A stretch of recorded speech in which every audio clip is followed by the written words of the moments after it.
Ikalawang kabanata.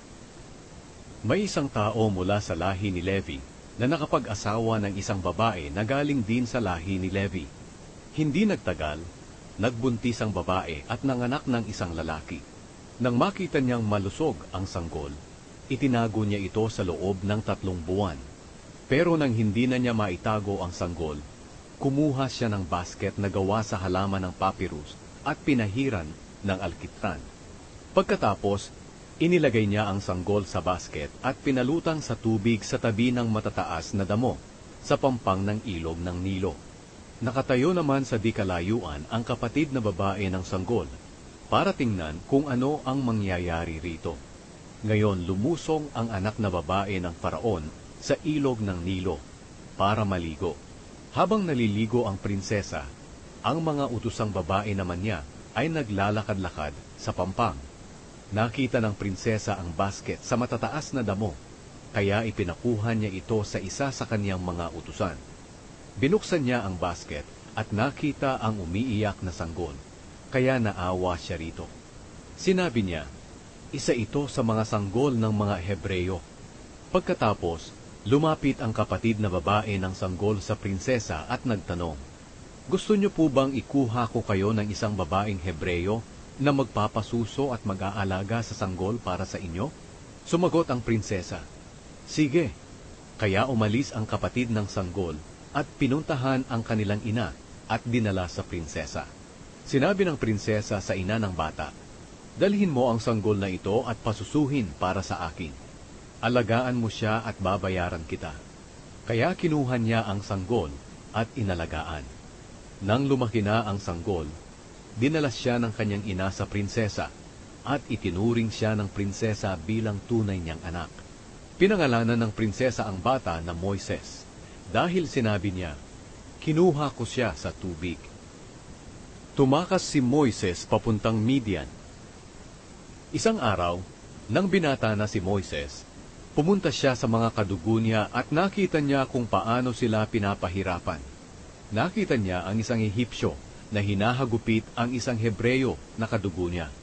Lumingalinga si Moises sa paligid kung may nakatingin. At nang wala siyang nakita, pinatay niya ang Ehipsyo at ibinaon ang bangkay sa buhangin. Kinabukasan, bumalik siya at may nakita siyang 2 Hebreyong nag-aaway. Tinanong niya ang may kasalanan, bakit mo hinahagupit ang kapwa mo Hebreyo? Sumagot ang lalaki, sino ang naglagay sa iyo para maging pinuno at hukom namin? Papatayin mo rin ba ako, katulad ng ginawa mo sa Ehipsyo kahapon? Natakot si Moises at sinabi sa kanyang sarili, may nakakaalam pala ng ginawa ko. Nang malaman ng Faraon ang ginawa ni Moises, tinangka niya itong patayin.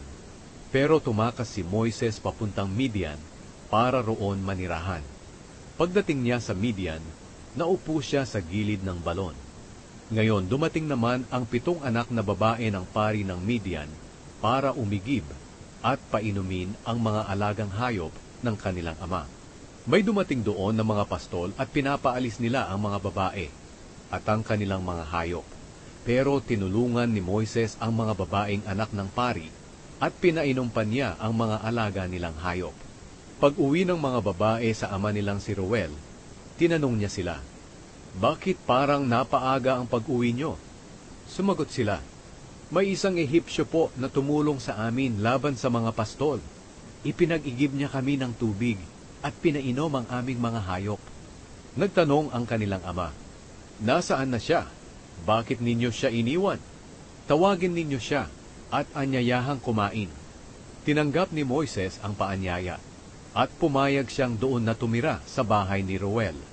Nang magtagal, ipinakasal ni Reuel ang anak niyang si Zipora kay Moises. Nagbuntis si Zipora at nanganak ng isang lalaki, at pinangalanan ito ni Moises na Gershom, dahil sinabi niya, dayuhan ako sa lupaing ito. Pagkalipas ng maraming taon, namatay ang hari ng Ehipto, pero patuloy pa rin ang paghihirap ng mga Israelita sa kanilang pagkaalipin. Humingi sila ng tulong at umabot sa Diyos ang kanilang hinaing. Narinig ng Diyos ang kanilang hinaing, at inalala niya ang kanyang kasunduan kina Abraham, Isaac, at Jacob. Nakita ng Diyos ang kalagayan nila at naawa ang Diyos sa kanila.